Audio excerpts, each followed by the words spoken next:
I remember as a small child, a young girl, just thinking I was really ugly. Hello.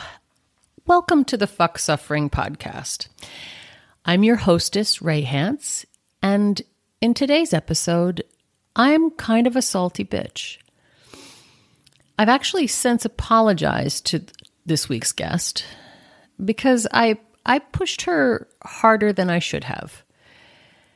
And I'm not really proud of how I conducted myself in this episode. I don't think I listened enough.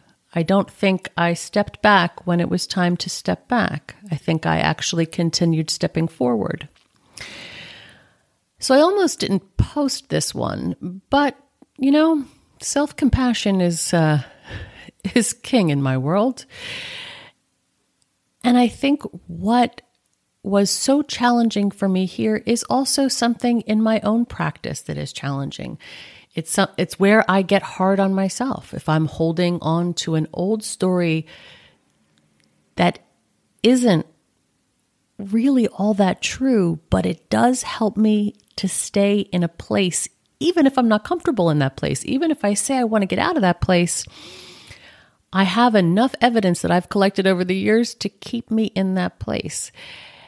And noticing when I'm doing that has been so key to my freedom personally that when I see someone on that precipice, on that edge of wanting to take that leap off the 100-foot pole and dive into that chasm between their life force and their life to figure out why these things are separate, to flow out in that river at the bottom of the chasm, and yet they're standing at the top on that precipice with that sense of vertigo quivering and not sure who's going to come out the other side.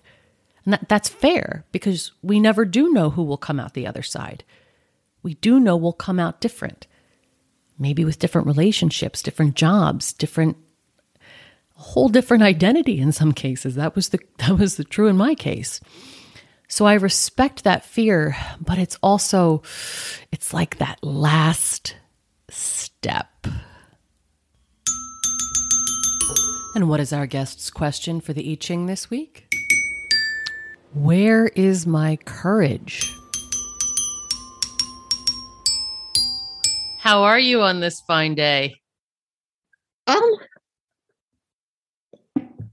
Deep in thought. Yeah? Yeah. Yes. Other than that, I had great ambitions to do work this morning and go out and work outside for a bit. And it was pretty chilly. And I thought, well, if I just give it a little bit of time, it'll warm up just a little bit. I mean, it's Nebraska. It goes cold, kind of warm, and cold again. Today just went really windy and really cold. So I figured that was the world's way of saying, don't go outside. Have yourself a yin day. I call those yin days. When I just surrender to the feminine replenishment. Let myself be goo. No, dealing with mother. Every day. No, I went up to help her get some of her breakfast. And she made a cup. Oh, your brother should be home soon. What does that have to do with my day? Because she goes to, oh, your brother went here. Your brother went. Okay. Did my brother rake any leaves? Oh, God, I wish she'd stop bathing, but that's okay. No, it's not okay. No, it's not okay. Not in the least. Trying to figure out, well, no, kind of looking at, and I think it's partially the weather because it's kind of dreary. Then all of a sudden I've turned it into a day of big decisions, contemplation. Are your big decisions related to your question today?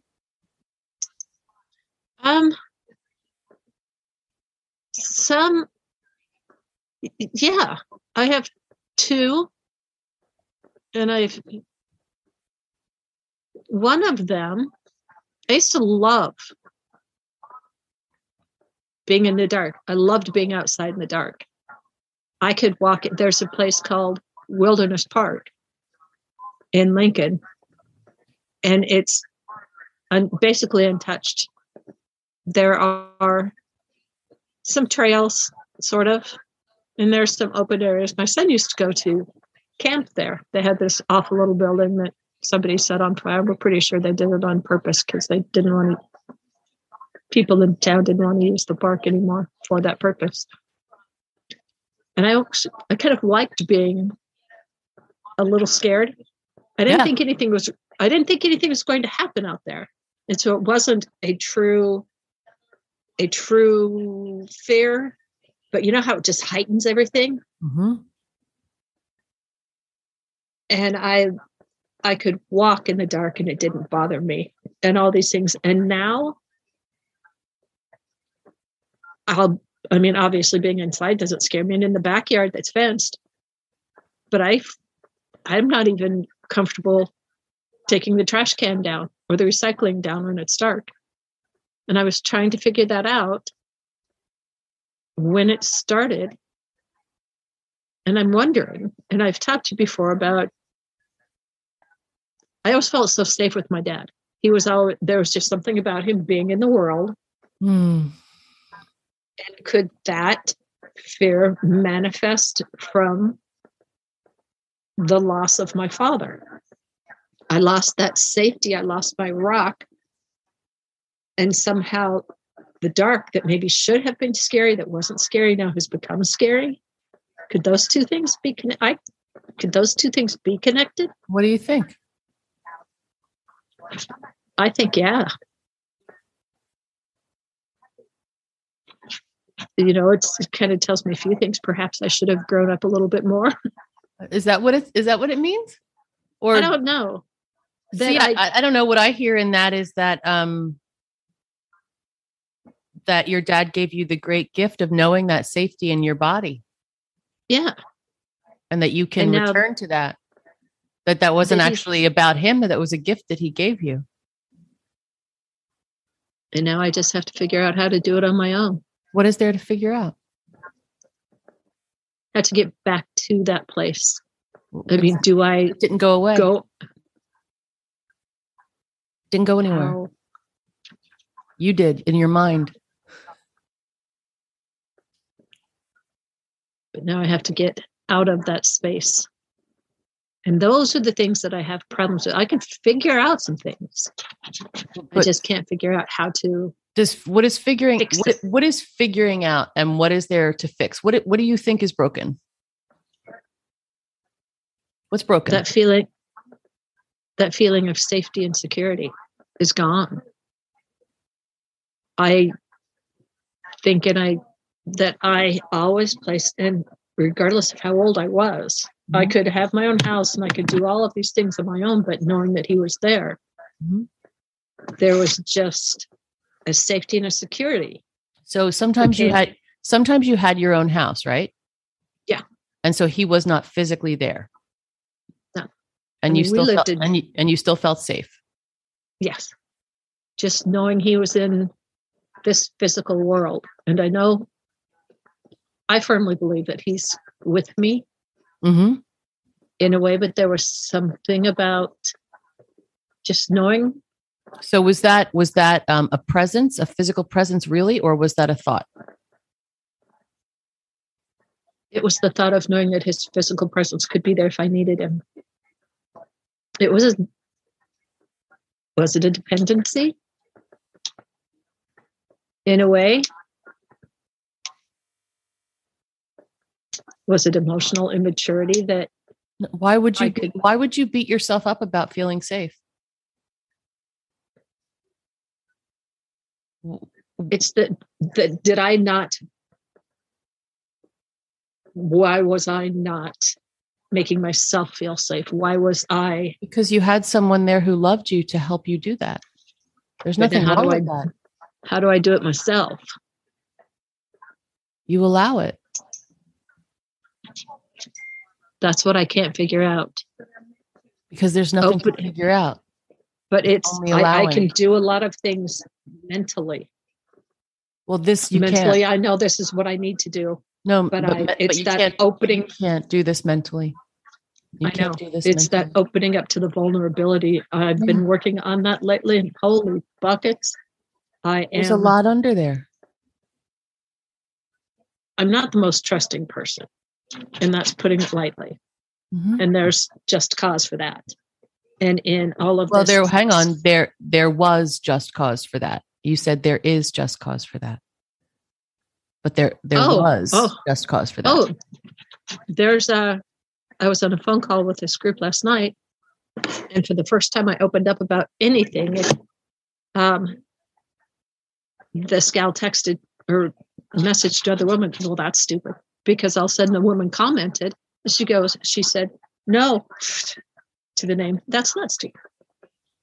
It's just this group where we're talking about all different kinds of things in the world and anti-racist.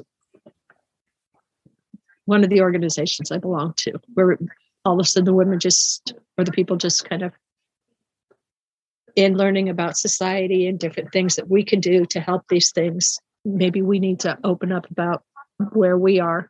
Absolutely. Oh my goodness. Yes. That's how you get out of rescuer position and are able to come from actual compassion, letting that self-compassion spill over. And it's when people who haven't done their work try to become social justice warriors, that they just bring more rage and oppression into the world. And I thought that's the first time I ever said anything. And that's the response that I got. I don't trust people. But that's not about, trust is not externally sourced. Trust is not externally sourced. Someone didn't give you validation. That is irrelevant to your trust. Irrelevant. But that's if I don't feel safe. But why is that person responsible for making you feel safe? They're not. They're not responsible. There are so many things. I'm not the only one in the world, and so I'm not. But the girlfriends who have betrayed you with the boyfriends, which is then actually the boyfriend also betrayed you, or boyfriend. Mm-hmm. People at work who. But hang on, let's take that example. Let's stop there. So can you trust that was not a relationship you should have been in anymore? Oh, yeah. Okay, well then that should restore your trust, not damage it. Do you see where I'm going with this? It's one of those things that it hurt at the time, and the funny thing is, both times it happened with the same friend. She and I are friends, figured out that they weren't worth it, and oddly enough, I'm friends with both of the guys too. And nobody cheats in a happy relationship. Some people just want to have sex with somebody else. They could be perfectly happy with their partner and still want to have sex with somebody else. I think hard and fast ideas about the world that are impenetrable like that don't really serve our freedom. They don't really serve our trust. Because like in that situation that you're talking about, like that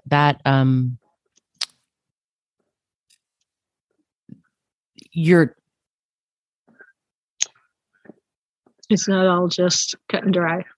It isn't one or the other. That your trust is in the way that your life is unfolding, not someone else's behavior. Does that make sense?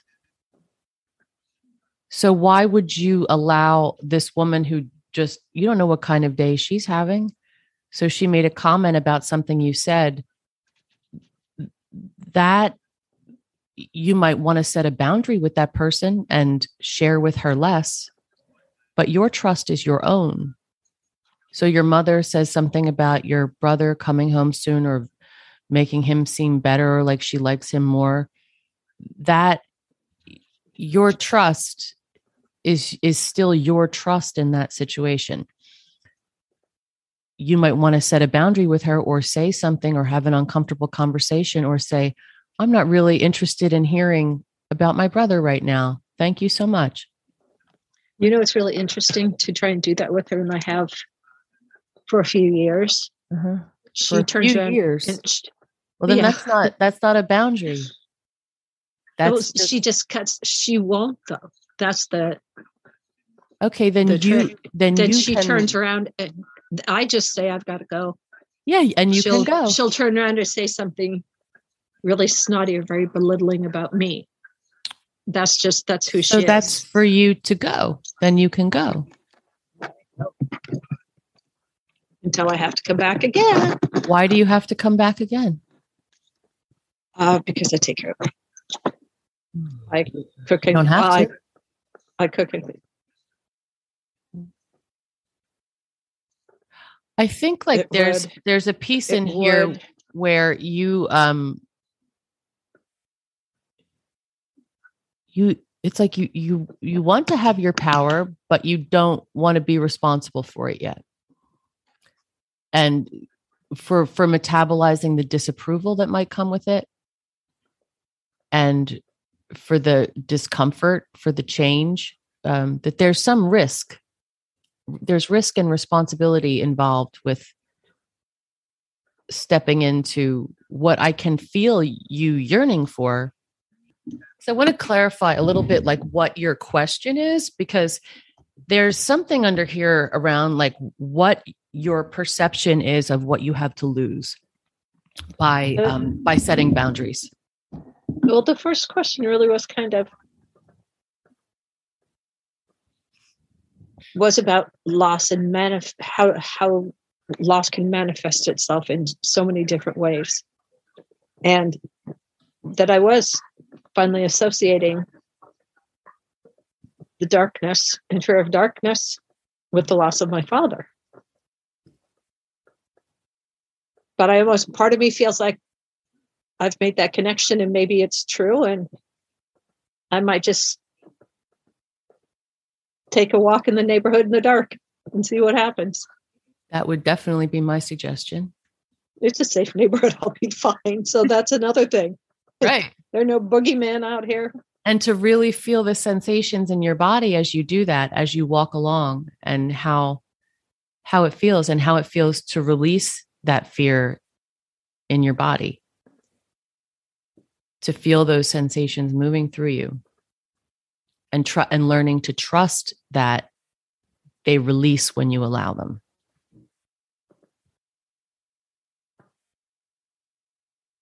And it would be the same for feelings of being disapproved of. I think it's gone on for so long, and that's kind of been our lifelong relationship. But I think, mother? Oh yeah. Dad and I were really close, but we were quite a bit alike. And he and I would hang out, and she wanted somebody just to hang out with and do a couple things and talk. And that wasn't his way. He was go, go, go. And he wasn't a big talker. So we could go to auctions. We could go sit at football games. We could go do whatever. And we didn't have to talk. I mean, sometimes we would. But we were good just in being. And that was never her thing. And so she would get mad. And she didn't get mad at him. She got mad at me. And one day she actually, are you sitting down and ready for this? Mm-hmm. Well, maybe he just loved you more than me.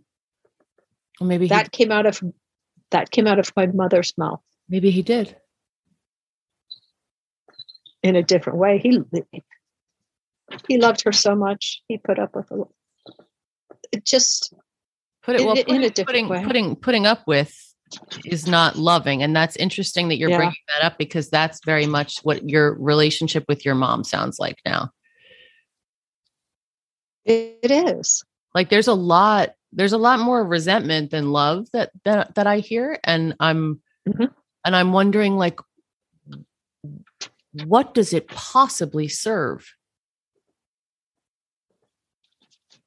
To know she's safe, which would make my father happy. That she's physically safe? Mm-hmm. She's not alone. Bare bones survival? No, she won't. in her house with her stuff. Mm-hmm. She won't go to a retirement or assisted living place. She said she'll die in this house. Oh, well, as long as you agree to facilitate that, I'm sure she will. Well, that's teetering anymore. It's what? Teetering. Hmm.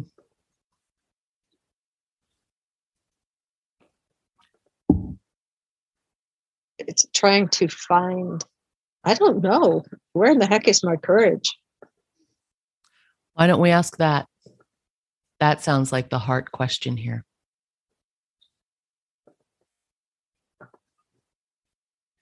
I mean, it's never really been my strong suit externally when it comes to me. I'd go to the ends of the earth to be brave for somebody else, but when it came to doing so for myself, not so much. And I don't know why. Okay. Do you have your 3 coins? I do.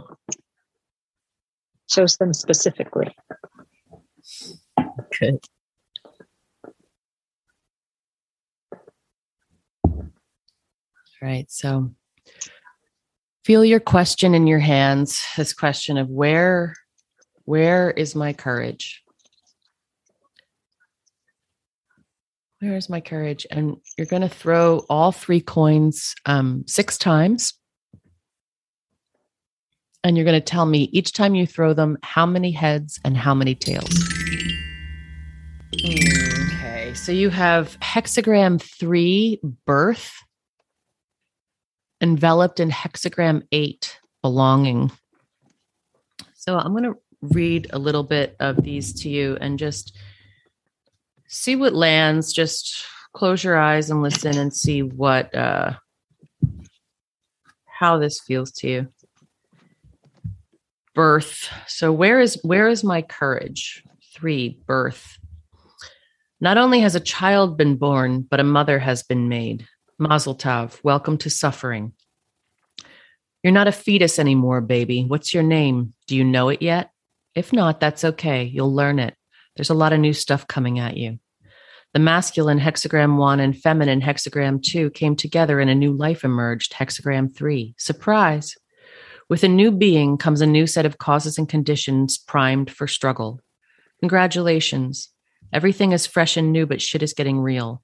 Any return to the womb from here on out will be mostly metaphorical. Curiosity is key here. You're moving out of protection and into the unknown.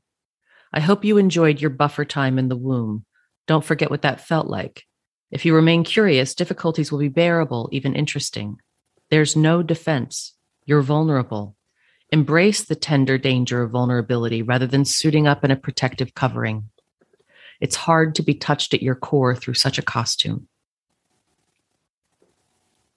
I hope that's landing for you. It's hard to be touched at your core through such a costume. Vulnerability is good. It's an invitation to those around you to love you. Of course, they could also hurt you. They could abandon you. They could leave you to die. Or they could hold you. You could cry and find out. You could learn to love not knowing. That will probably work out better long term. God, it's hard to be a baby. Crying alone in your crib, no one is coming.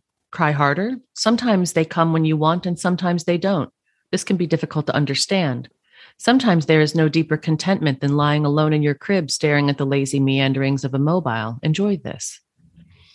Is it startling to have skin? Did you prefer being boundless and floating? How is your baby nervous system handling all that sensation? How are you finding gravity? Are the voices of the people who love you clearer now, unmuffled? Do you like what you see in the faces that meet yours? What makes you uncomfortable? Shitting yourself? You'll be doing a lot of that, which brings me to tip 1 for being human. Trust discomfort. How do you respond to discomfort? Does it all feel too hard sometimes? Do you just want to cry? Go ahead. It might work. It might not. But never forget it's an option. Accept help. You can't survive without it. You're not supposed to. Don't forget this either. An important question to tuck into your onesie. How much are you willing to suffer for this preference? I mean, maybe you'd die for it. Great to know, because you'll probably develop a lot of preferences right out of the gate. But what if you're not really interested in suffering for that preference? Repeat after me. I don't need this to be different. Oh, you can't talk yet. Right. Save it for later.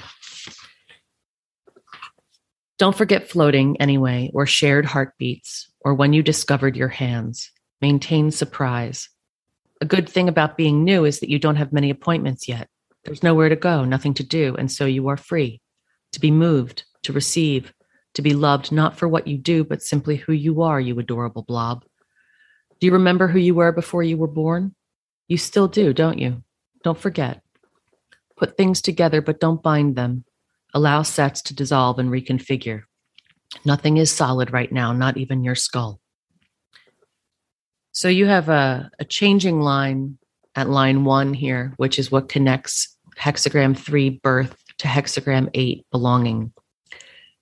Rely on connection rather than a sense of uniqueness now.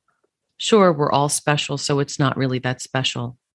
You need helpers, not followers now. The work of sprouting ain't easy. There are a lot of causes and conditions in the garden. Adapt to them with a sense of play. So there's like this sense of a connection between courage and innocence and play and newness. What landed there for you?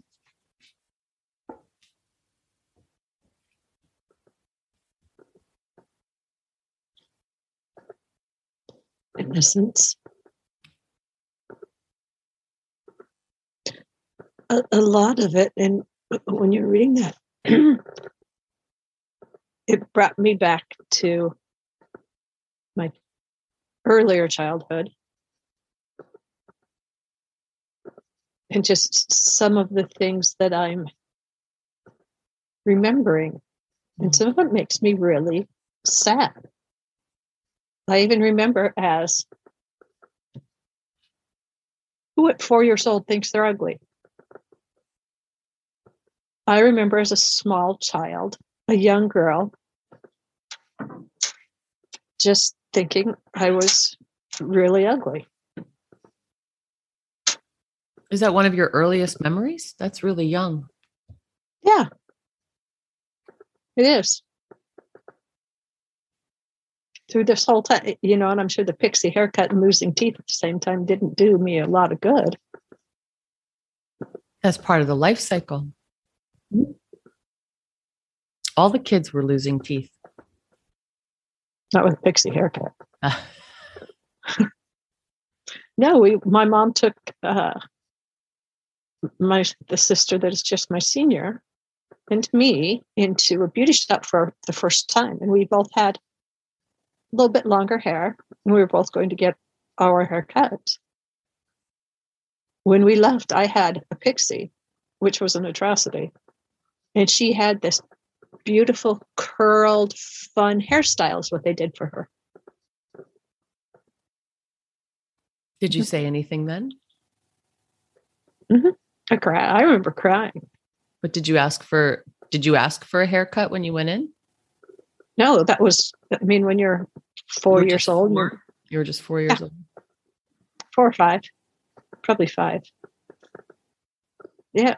And she was taking both of us there. We had the same length hair. We were going to get haircuts. I would not have agreed to a pixie had I had any choice. But yes, when we walked out, one of us had a nasty, icky pixie and the other one had curls and a bow. A lot of people like a pixie. It's not inherently a nasty, icky pixie. On me, it was a nasty, icky pixie. So this haircut happened 50 years ago or more? Oh, more. It's just all these things I'm just remembering. Mm-hmm. That it really, and the fact that my mother gave me this picture. Okay. Oh, here. My grandmother had crocheted vests for us. How sweet. Yeah.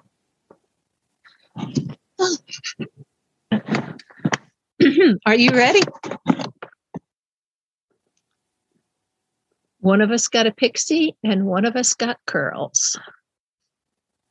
You look adorable. Oh, Look at the big smile on your face.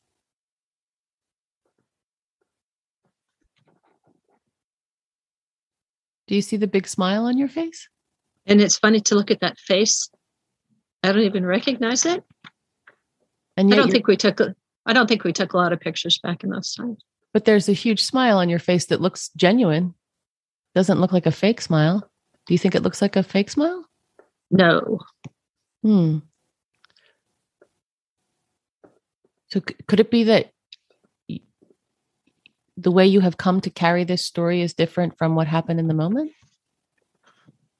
Oh, no. I know I was really unhappy that day. You know you were ugly. I know I was very unhappy that day. And I felt really ugly, and it didn't make sense to me why you would bring two daughters in and you chop the hair off of one and the other one gets curls and a bow.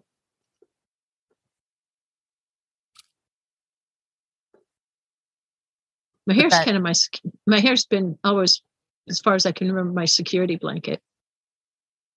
I stopped chewing on it years ago, but oh yeah. I would chew on it, that gross thing. The girls do sometimes. Okay. You know, it's really funny. She gave me this picture. I looked at the vests. I didn't even look at my face. And I've had this for probably 2 weeks. Yeah. This is the first time I've looked at the face. Well, because you don't want to see it, because it's not in keeping with the narrative that you're telling yourself about yourself, so that you can keep doing exactly what you're doing. So you don't have to be inside your power and get to resent everybody around you who is following the choices that you're making and not victimizing you actually at all. But this is the story that you're carrying for some reason that you're not willing to touch yet. And that's okay. You take your time with that. But I think it's really great that you've pulled out that picture so that you can see that smiling child versus the story that you just told me.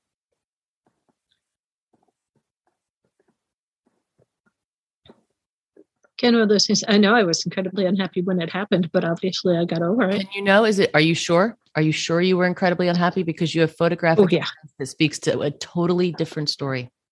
Oh, I cried. I cried when we left. Cried all the way home, and I cried at the house for a while. Okay.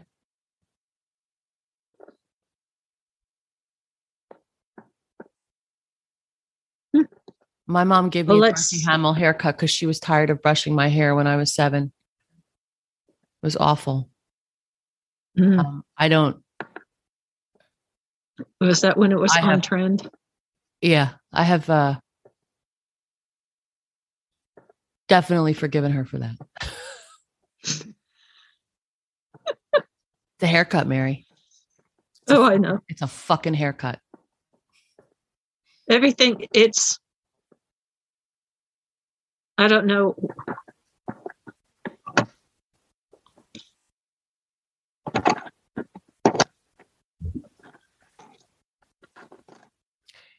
The less I'm going to read hexagram 2 for you. Your second hexagram, which is hexagram 8, belonging.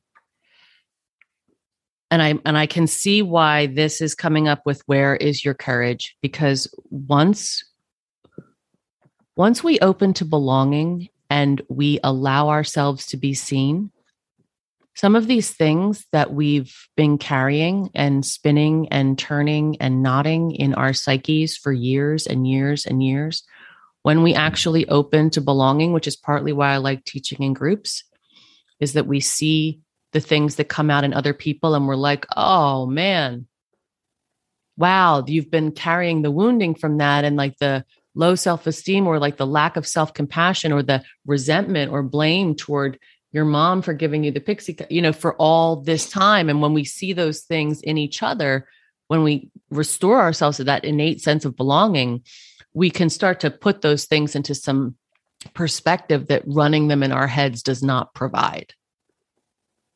When those old stories, like in this case, looking at this picture of you as a smiling kid and you having this different story, which can also be true, obviously, but so can the one of the smiling child. That paradox can be true. You can hold both of those things in your head at once, but then that kind of removes from your story the potency of resentment. So are you willing to hold the story of the smiling child? Because then you lose some of the righteousness of your resentment. I focused on one and didn't give the other a chance. Right. So here's belonging.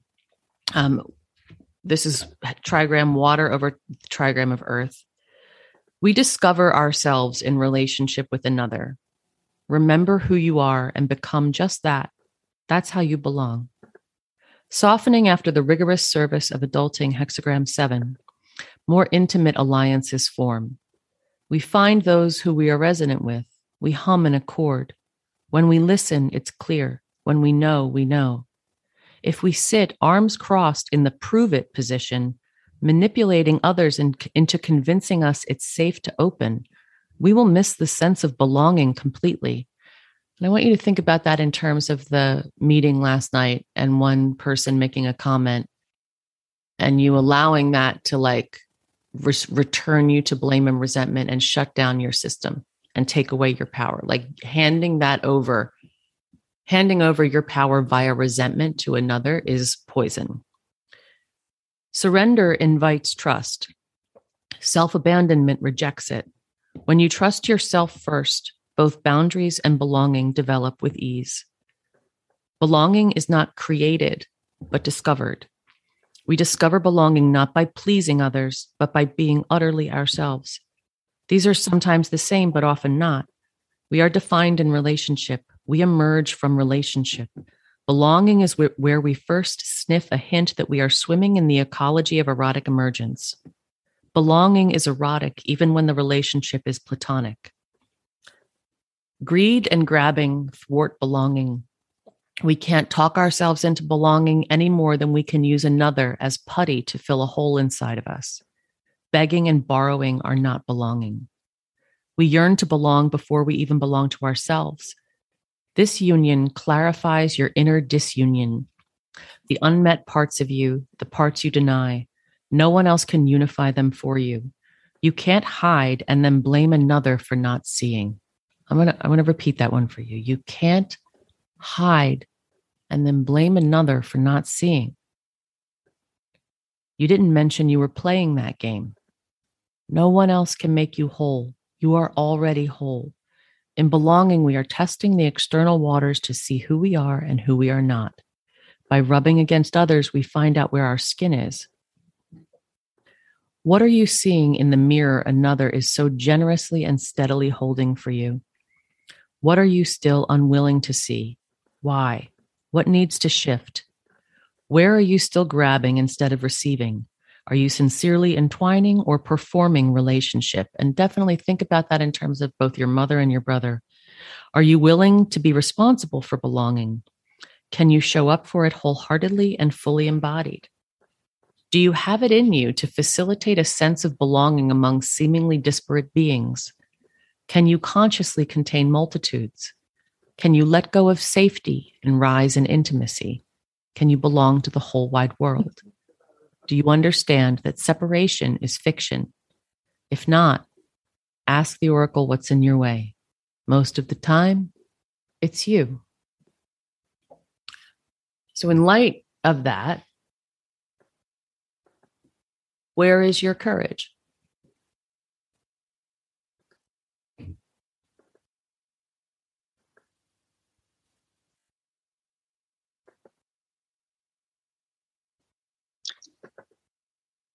Embers that are trying to light. When you read that last Oracle 8, that's me. And I forever, whether I knew who I was or I didn't, was always too afraid to express who I was for fear of rejection, probably. And so I just went along I had a few friends, very few, who I was actually me with. I would like And to so- stop. I'm going to stop you for a second because we're launching into stories again. But I would No. I would go along with whatever group I was. Where is hanging your out with. courage? Oh, I'm sorry. Where is your courage? You have a lot of narratives that support your idea about yourself and the hopelessness of your situation and the righteousness of your resentment. I would seriously invite you to interrogate those stories and ask yourself, are they true? Run yourself through Byron Katie's 4 questions. Are they true? Okay. Who would I be if they are not true? Oh, this last thing I was going to say wasn't bad. It What is wasn't the resentment. none of it is bad. None of it is bad. It's just none of it is current. None of it is in this present moment.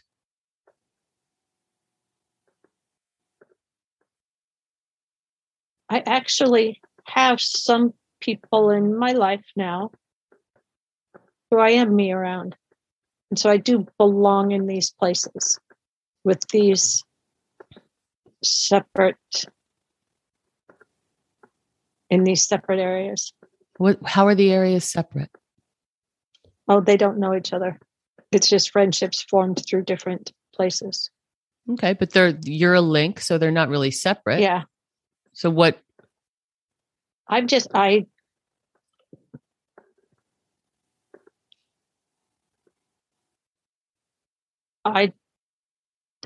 just afraid. Yes. Okay. I don't think I'm a fraud. Am I a fraud? If I am, what am I pretending to be that I'm not, or what? Why would you attach yourself to that? Why? Where are you getting that? I have no idea. Trying to figure out why I'm so afraid. I'm a mess. Did I not tell you I'm a mess? No, I don't. Again, do you hear what the stories that you are writing about yourself? That here we are, you and I, talking about courage and belonging. And where are you taking us out of this moment to where? That I'm a mess. Yeah. To a negative. Mm-hmm. That's not negative. It's just I want you to just notice that it's a story that has absolutely nothing to do with this present moment. And that it's in line with a theme of stories that help you stay where you are. It's not a comfortable place, but if I stay there, then I don't have to work. You don't have to risk change. No. And I'm not happy. I'm not happy here. The current situation, right? Exactly. Oh, yeah. Exactly. I don't think there are enough shades of red for this. Yeah, so you have all this rage and resentment that you're just living with every single day. And then you're having these increased tremors in your nervous system. And friend, you are feeling victimized by all of it. And yet telling yourself stories that are totally reiterating why you have no choice but to stay in exactly the situation you're in with the rage and the resentment and the tremors. So, I mean, you can do that all day long. I will not try to stop you from that. But what you're asking is, where is my courage? And that's in birth. That's in that newness. That's being able to be with the newness of the world, the change, to re-enter the world new. And all of the stories that came from, did somebody come and pick you up in the crib when you cried? Maybe, maybe not. Right now, in this present moment, that might just be discomfort. We don't have to bring in a haircut when you're 5 to manage and look at and release discomfort in this moment that's been lodged in your body for 50 years. We can do that without the stories. In fact, the best way to do that is without all the stories. It was interesting. I just completed a whole course on self-reflection is what brought, and that's one of the things they do is they send you back to all of these things. To reiterate stories? Why the hell would you take that course? I didn't know that's what it was going to be. I thought it was just a meditation course, and also you're doing self-reflection all the time. So yeah, so he's taking you back when you're young and all these things, and then so you can what is it? Subtract it. You're going to take it out. You're going to take it out with your mind. Yes. So nothing with the body. No, you're sitting relaxed. I could the send worst you the idea I've ever heard, and yet mindfulness perpetuates this absolute crap. Oh, I just took a class on mindfulness too. That's what I'm like. But the thing is, you don't know necessarily if it is any good or if it's bad until you're in it. And I remember sitting there thinking, okay, well, I'm not sure how I feel about this. I paid for it. This little bit's kind of good, but why are you dragging me down back in this rabbit hole? Well, there's nothing wrong with revisiting those things, I guess. If you return to the body and notice where it lives now in this moment, has it been lodged somewhere in your body as trauma? What are the sensations that come up in your body when you are revisiting this memory? And can you be with that sensation and allow it to release? Can you allow that to transform? And if you are going to bring it up, can you at least interrogate this story? And to me, like in terms of mental work on interrogating these stories, Byron Katie's 4 questions are the best. Is it true? Are you absolutely sure it's true? Who would you be if it's not true? And actually, I forget the 4th one. And then like, what if the opposite were true? I mean, just that first one. Is it true? I was unhappy that whole day after my haircut. Well, I don't know. You got photographic evidence that suggests otherwise. So it wasn't the whole day. So the story that you're carrying is not 100% true. I remember crying when we were there, crying when we left, and crying all the way home. And after that, I just know, that's the part that stuck with me. But it was the overreaching art of, okay, she had my haircut. She cut my hair. But Lisa got curved. Oh, that bitch cut my hair. I was her child and she took me for a haircut, and I still resent her 50 years later for that haircut. No, it was because the sister got curls. Your sister got curls. That was the thing. That was kind of the story of us growing up. No. Yeah.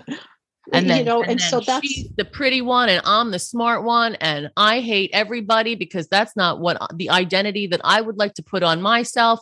And I'm going to take the identity that everybody puts on me instead of just not requiring their validation and being exactly who I am, so that there's no way they could put another identity on me. Oh, I never really formed. I never really formed one. Whatever group I was in, whatever they were doing, I just morphed into. You let them tell you who you are. And then I was with a different group, and I just did whatever fit in there. Right. And you never actually form connections. So, you end up resenting all of these people. Like, this is the story that you're carrying. Nobody knows me. Weird. No, I don't resent. No, I don't resent any of these people, because I know I was just doing what I did to get by and get through. It makes me sad now that I spent a lot of time not finding out who I was, not being me, whatever that would have been. And so now that's where I am now, though. So are you hearing this hexagram 8, how exactly to this? Yeah. Yeah. Like, we yearn to belong before we even belong to ourselves. Union clarifies your inner disunion, the unmet parts of you, the parts you deny. No one else can unify them for you. You can't hide and then blame another for not seeing. You didn't mention you were playing that game. Yeah. No, it was all of me, because it was just easier. Just go along, get along. But it's not. But no, the long run, I'm paying for it. So do you want to stop paying for it? Oh, my word. Yes.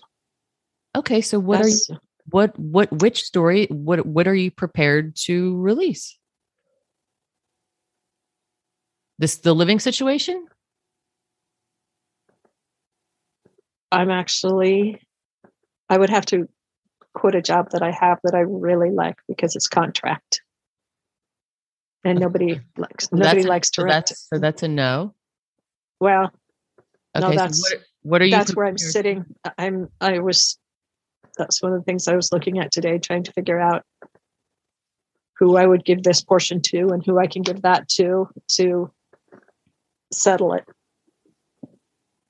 Okay. So that's not that, not the living situation, not the job. No, I'm seriously, see the headache, it settles, stress a lot of times settles right back here. Oh, noggin. No, there are just a lot of things that I need to do to make it happen. And I am writing out the plan to make it happen. That was how I spent part of my morning. What do you want? Do you want belonging? I do. And I have that with some people now that I have actually taken the time, and there's a little courage involved in some of it, just been myself and had honest conversations with them. How does that feel? Scary, but good. Where in your body is the fear?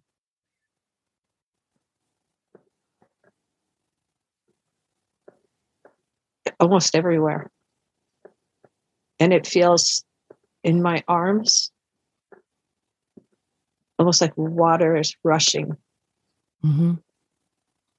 completely through them. And it makes me kind of wobbly at first. And I get the headache in the back of my head.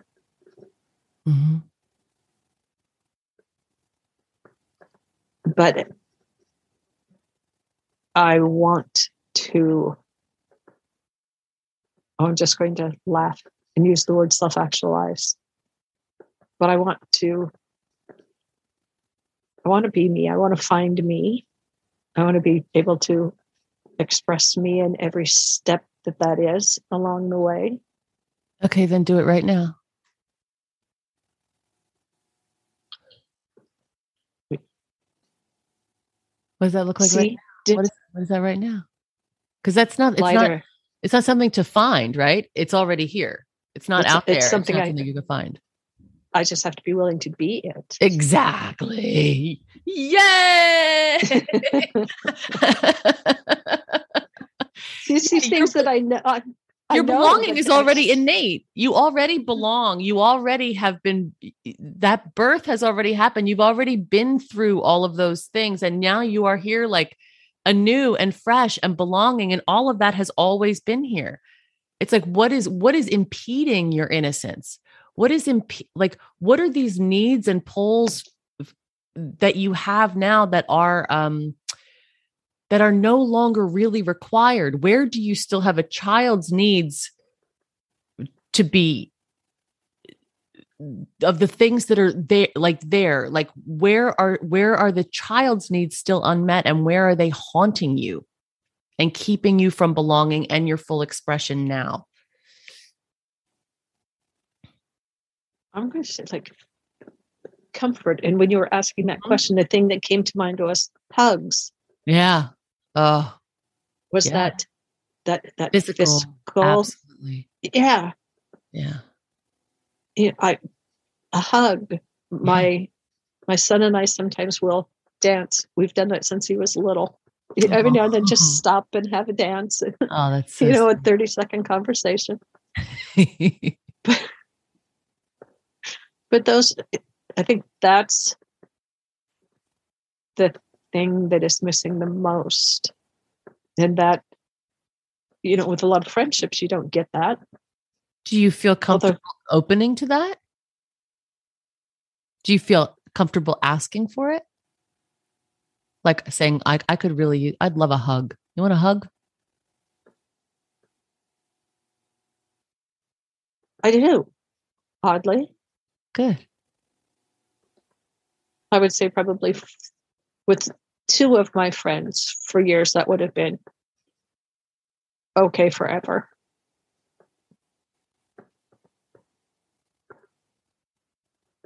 But I know the people that I'm closest to, when you're younger in your 20s, And you're, oh my gosh, I have so many friends, and there might be 30, 40 people you hang out with. You're like, oh, wow, maybe 2, 3.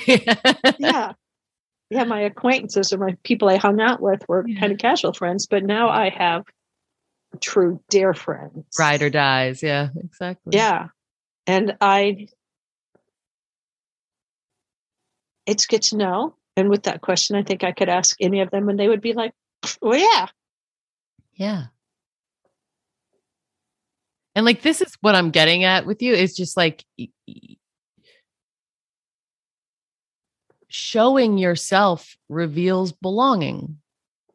Allowing yourself to be seen, like in your birthday suit from Hexagram 3, in your metaphorical birthday suit, it begets belonging. Like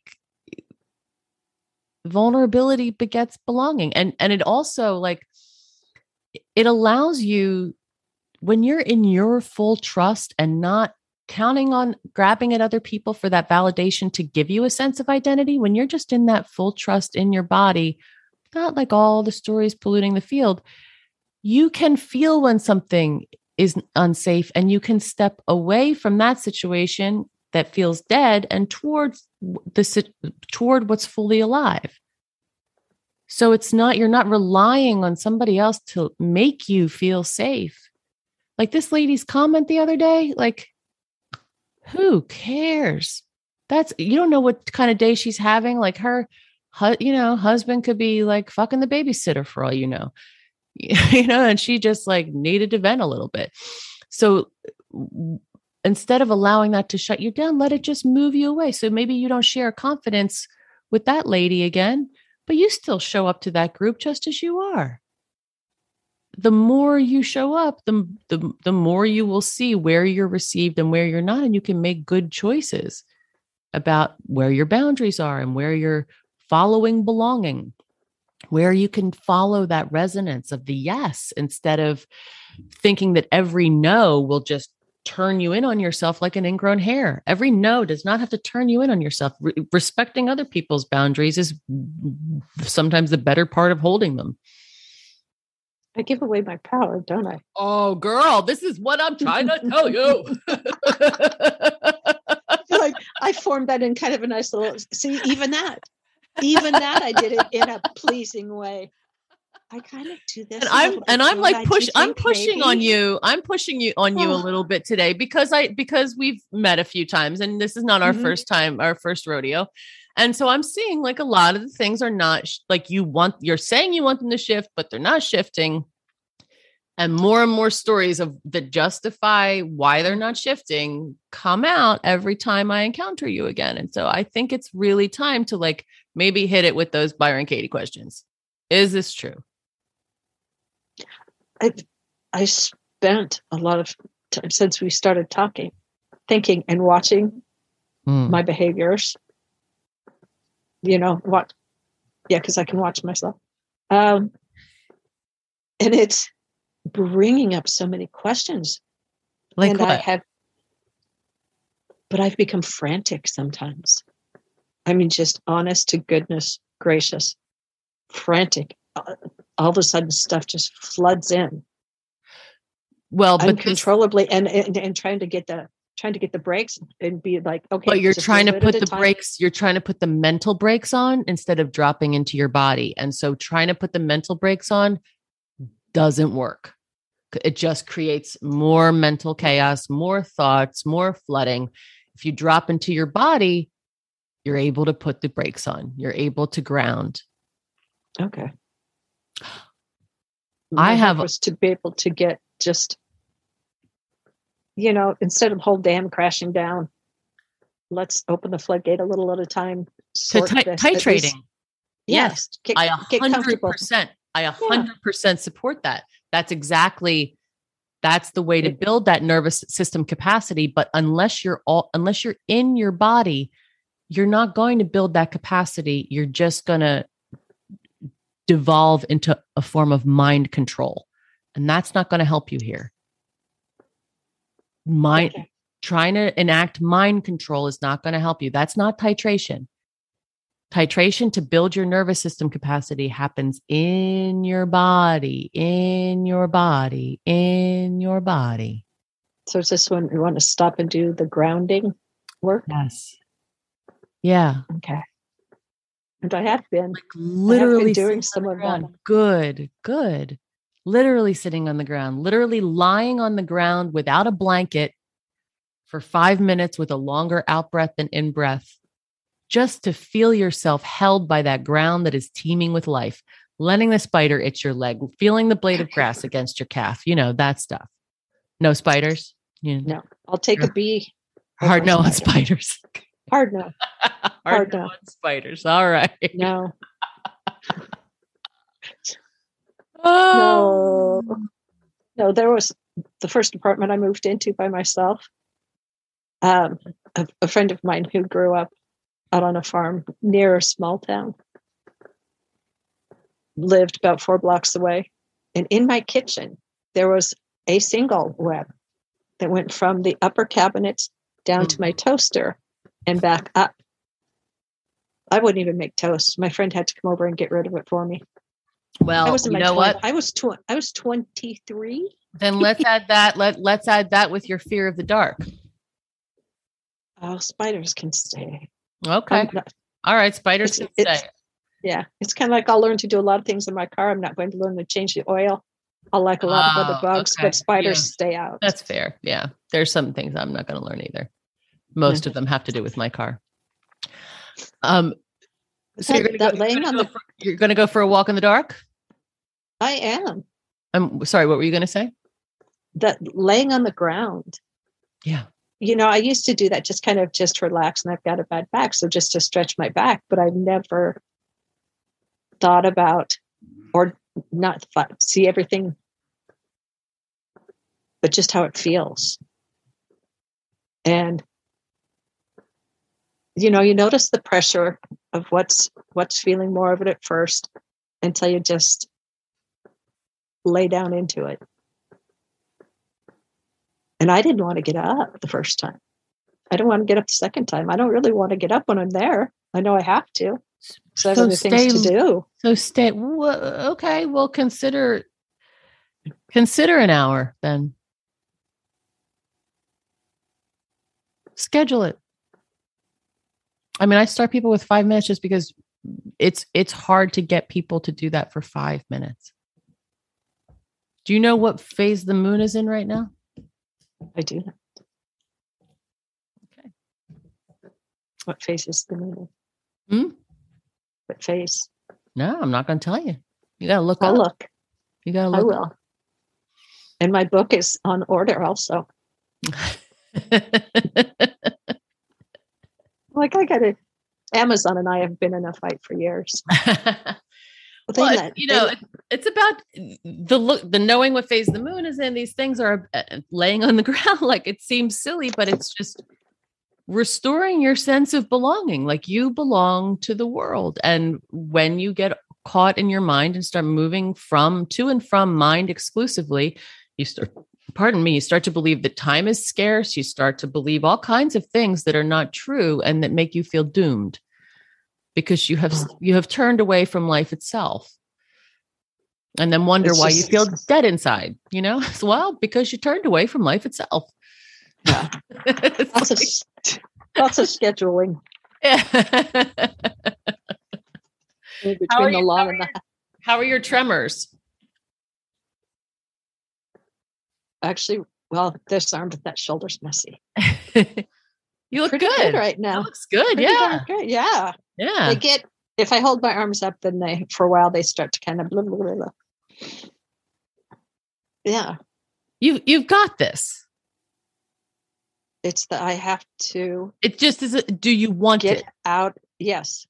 You've got this. If you want it. A big part of everything for me is going to be getting out of here, because I have lived in here. Forever. Seeing that identity turbine is all wound up there. Oh, logic figure. Yeah. But it's interesting when I'm not living there, when I just have music playing and I'm just dancing. Yeah. Getting into your body, loving your body, repairing your relationship with your body after eating issues, an exercise issue, like using exercise as a form of like control rather than a form of expression. I have been a gym rat a lot of my life. Just being that's gentle with your body. I need to get back into that. When I get caught in my head, mm-hmm. What is some recommended ways to? I know I've just said stop it. Lying on the ground, stop, drop, and roll. Literally, stop, drop, and roll. That was it. That was in one of your days. Stop, drop, and roll. Kitchen dance party. Whatever song you got, put it on shuffle. Kitchen dance party. Drop everything. Shake that booty. Shake it, getting back into your body. And the longer out breath, it's just, it can be helpful. It doesn't work for everybody all the time, but breathing in for 5, holding for 5, exhaling for 10, hold for 5, in for 5, hold for 5, out for 10, hold for 5, in for 5. So it's like you're doing a box. And the 5 and 10 is easy because it's double. So that 10 is very long compared to the 5. Holding my breath makes me nervous now. Well, it won't forever. No, that's weird. I was doing that the other day, mm-hmm. and all of a sudden I had my breath in, and it was just, what's that? Well, I'm holding my breath. I have control. Lungs are the organ of grief. So when you start doing really deep breaths and really focusing on breathing, there can be some fear around that, around the release that you start to feel and don't want to feel. Oh. Yeah. Lungs are the organ of grief. I mean, I won't say much more about that.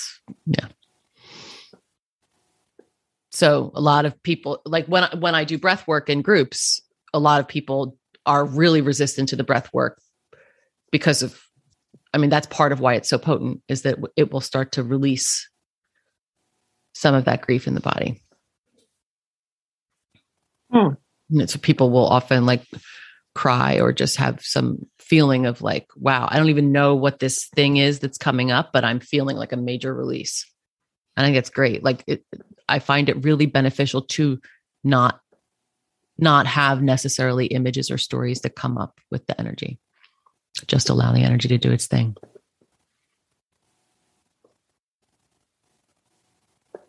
Could you see even in your work how you're able to hook yourself back away from the experience by bringing in the story?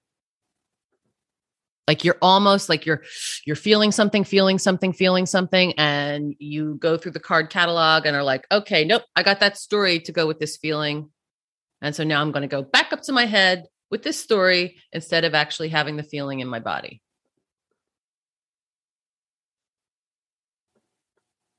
I can see that. Yeah, I've watched you do it.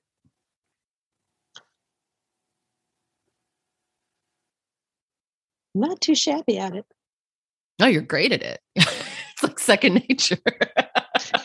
Way to go, girl, but it's not what you're supposed to be doing. Nailed it.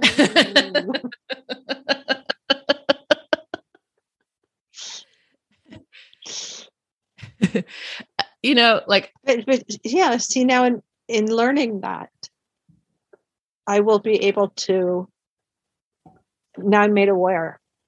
Yeah. And hopefully get that in check. Just you don't have to get it in check. God, all of your language is so about effort, about how hard you're going to have to work to make this thing happen. I didn't mean that. I didn't mean it that way. And the thing is, in my mind, it was like, oh, okay, yeah, I got that. Yeah, great. But the words didn't match my thoughts. Yeah. I did the little check mark. Yeah, you totally have got it, Yeah. Like I have this lover now who I will be at the highest edge of orgasm, like not tipped over, but just in the plateau, just holding all of this energy. And then he will just take his hand and put his hand between my legs and then his fingertips at the base of the small of my back. And then just like hold me there and draw me all the way back down into my root almost instantly. It's magic. It's amazing. So like, that's what I'm talking about like being up here, and just allow like, and I say that as like an image of like, just like touching that root and just drawing all that energy right back down into the base.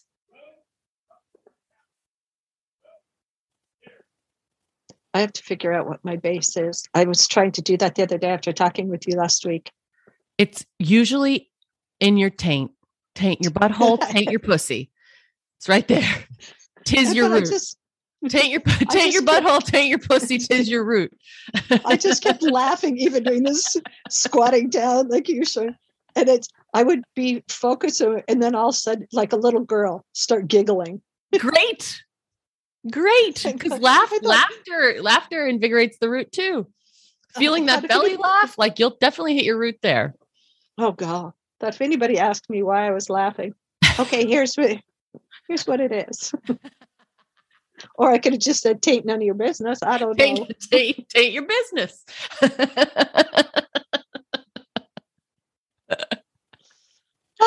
Exactly. All right. How do you have any follow-ups? Do you feel complete? I feel a world better. This morning was. Good. And again, the weather, I think. Yeah, sure. You're part of an ecosystem. I want to live in the country. I think I would be so much more at peace in the country. I know I am. Mm-hmm. I know I need to be near water. So I am. I'm not meant to be looking out 10 feet from my back doors, our neighbor's fence.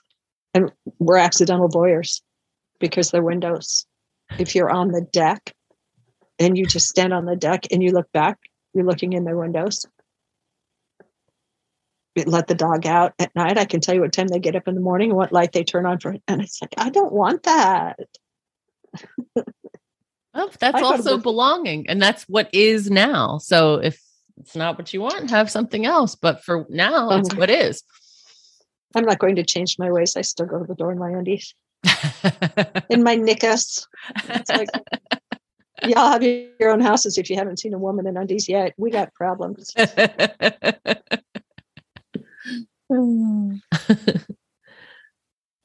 All right. Well, thank you. It's always such a delight to connect with you. And thank you for letting me push you a little harder today. Oh, feel free anytime. I will tell you, actually, when you were reading Hexagram 8, I had to fight back tears because I was listening to that and it was, oh my gosh, that's me. Yeah. If somebody could have just stood me in a little thing. Yeah.